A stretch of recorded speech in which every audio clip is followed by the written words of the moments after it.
Gold rates కొండెక్కి కూర్చున్నాయి. Middle class వారి నెక్స్ట్ ఛాన్స్ ఏంటంటే ఇంకేంటి, వెండి ఒక్కటేగా. ఏదైనా పండక్కో, శుభకార్యానికో, సెలబ్రేషన్కో కొనుక్కోవాలి అంటే వెండి వైపే చూస్తున్నారు సామాన్యులు. కానీ ఆ వెండి కూడా అంత ఈజీగా దొరకను అంటోంది. వెండి ధరల ట్రెండ్ ఎలా ఉందో ఒక్కసారి 25 ఏళ్ల ఫ్లాష్ బ్యాక్ వెళ్ళి గనక మనం చూసినట్టయితే 2000వ సంవత్సరంలో వెండి కిలో వచ్చేసి 7,900 రూపాయలు. 2004లో 11,770కి చేరింది. 2010 వచ్చేసరికి 27,255 రూపాయలైంది. ఏడాదిలోనే రెండింతలు పెరిగి 2011లో 56,900కు చేరింది. మళ్ళీ కింది చూపులు చూసి తగ్గుతూ మళ్ళీ పెరుగుతూ 2024 వచ్చేసరికి 1,00,000 మార్కును టచ్ చేసింది వెండి.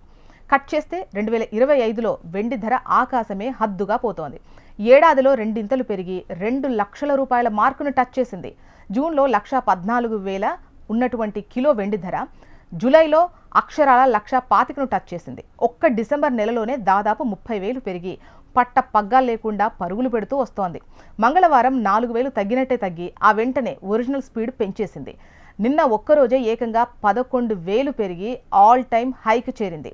గురువారం తర్వాత బులియన్ లెక్క తేలేసరికి మళ్లీ 2,000 పెరిగి 1,24,000 వద్ద ట్రేడ్ అవుతోంది.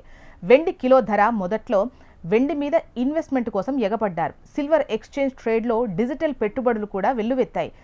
వెండిని పెట్టుబడి మార్గంలో భావించని కొందరైతే ప్లాన్ బి వైపు చూస్తున్నారు. లాంగ్ రన్లో లాభాలు వస్తాయన్న గ్యారంటీ లేకపోవడంతో వెండి వైపు చూడడం లేదు. అటు డొమెస్టిక్ యూజర్లైతే ఇంట్లో ఉండేటువంటి పాత వెండిని బయటకు తీస్తున్నారు. వెండి చెంబులు, గిన్నెలు, కంచాలు, పూజా సామాగ్రి దేన్ని వదిలిపెట్టడం లేదు. 80% ధర వచ్చినా చాలు అంటూ అమ్మేస్తున్నారు.